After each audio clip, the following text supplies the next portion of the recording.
اجمیر شریف صرف ایک جگہ نہیں بلکہ ایک احساس ہے، ایک ایسا احساس جہاں پہنچتے ہی دل کا بوجھ ہلکا ہو جاتا ہے، جہاں آنکھیں خود بخود نم ہو جاتی ہیں اور دل بس ایک ہی بات کہتا ہے، یا خواجہ مجھے اپنی پناہ میں لے لو۔ راجستھان کی پوتر دھرتی پر بسا حضرت خواجہ معین الدین حسن چشتی رحمت اللہ علیہ کا دربار آج بھی اسی محبت، اسی شانتی اور اسی رحمت کے ساتھ سب کو بلاتا ہے۔ اجمیر شریف کی پہلی زیارت۔ جب کوئی پہلی بار اجمیر شریف پہنچتا ہے تو درگاہ کے باہر کی رونق، لنگر کی خوشبو اور خواجہ کی دیوانے کی صدائیں دل کو چھو جاتی ہیں۔ جیسے جیسے انسان درگاہ کے قریب بڑھتا ہے، دنیا کی آوازیں پیچھے چھوٹنے لگتی ہیں اور دل کی آواز تیز ہو جاتی ہے۔ درگاہ میں قدم رکھتے ہی ایک عجیب سا سکون ملتا ہے، ایسا لگتا ہے جیسے کوئی اپنے گناہوں، درد اور پریشانیوں کو خود اپنے ہاتھوں سے اتار رہا ہو۔ خواجہ غریب نواز کو غریب نواز یوں ہی نہیں کہا جاتا، انہوں نے کبھی کسی کو دھرم، جاتی یا مذہب سے نہیں تولا۔ ان کا پیغام صاف تھا، سب سے محبت، سب کے لیے خدمت۔ آج بھی اجمیر شریف میں امیر غریب، ہندو مسلم، سکھ عیسائی سب ایک ہی صف میں کھڑے نظر آتے ہیں۔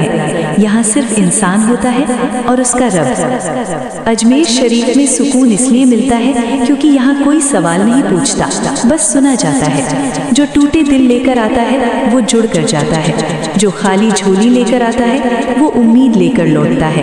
کئی لوگ کہتے ہیں میں نے بہت جگہ دعا کی مگر جو سکون اجمیر شریف میں ملا وہ کہیں نہیں ملا۔ درگاہ میں بیٹھ کر جب کوئی اپنی آنکھیں بند کرتا ہے اور دل سے کہتا ہے یا خواجہ تو جانتا ہے میرے حال کو، تو ایسا لگتا ہے جیسے کوئی سن رہا ہے۔ منتیں پوری ہوتی ہیں، راستے کھلتے ہیں اور سب سے بڑی بات دل کو تسلی ملتی ہے۔ اجمیر شریف کی قوالی صرف آواز نہیں ہوتی، وہ روح کی پکار ہوتی ہے۔ بھر دو جھولی میری یا محمد، یا خواجہ پیا مورے خواجہ۔ ان کلاموں میں اتنی طاقت ہے کہ پتھر دل بھی پگھل جائے۔ عرس کا مہینہ رحمت کی برسات۔ جب عرس شریف آتا ہے تو اجمیر شریف جنت کا نمونہ بن جاتا ہے۔ چاروں طرف چراغ، دعائیں، سلام اور رحمت کی بارش۔ ایسا لگتا ہے جیسے خواجہ صاحب خود اپنے دیوانوں کو بلا رہے ہوں۔ اجمیر شریف صرف جگہ نہیں، زندگی کا سبق۔ اجمیر شریف ہمیں سکھاتا ہے صبر، محبت، انسانیت اور اللہ پر یقین۔ جو یہاں جھکتا ہے وہ کہیں اور نہیں ٹوٹتا۔ آخری پیغام، اگر زندگی میں دل بے چین ہو، راستے بند لگے یا خود سے ملاقات کرنی ہو تو ایک بار اجمیر شریف ضرور آئیے، کیونکہ اجمیر شریف میں سکون بہت ملتا ہے جو لفظوں میں بیان نہیں ہوتا، صرف محسوس ہوتا ہے۔ اگر ویڈیو پسند آئے تو لائک کیجیے، کمنٹ کیجیے، فریدہ آفیشیل چینل کو سبسکرائب کیجیے۔ پھر ملتے ہیں اگلے ویڈیو میں۔ ایمان کیا ہے؟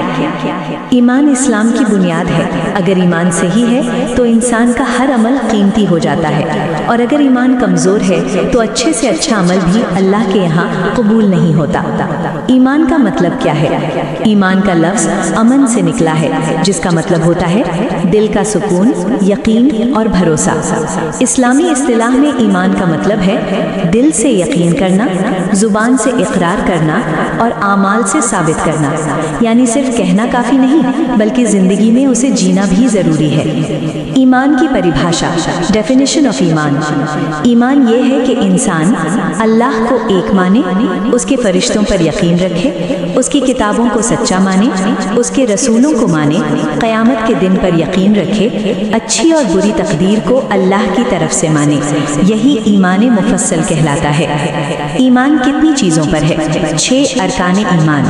1، اللہ پر ایمان۔ اللہ ایک ہے، اس کا کوئی شریک نہیں، وہی پیدا کرنے والا ہے، وہی پالنے والا ہے، وہی زندگی دیتا ہے اور وہی موت دیتا ہے۔ 2، فرشتوں پر ایمان۔ فرشتے نور سے بنے ہیں، وہ اللہ کی نافرمانی نہیں کرتے۔ جبریل علیہ السلام وہی فرشتہ ہے جو وحی لاتے تھے۔ 3، اللہ کی کتابوں پر ایمان۔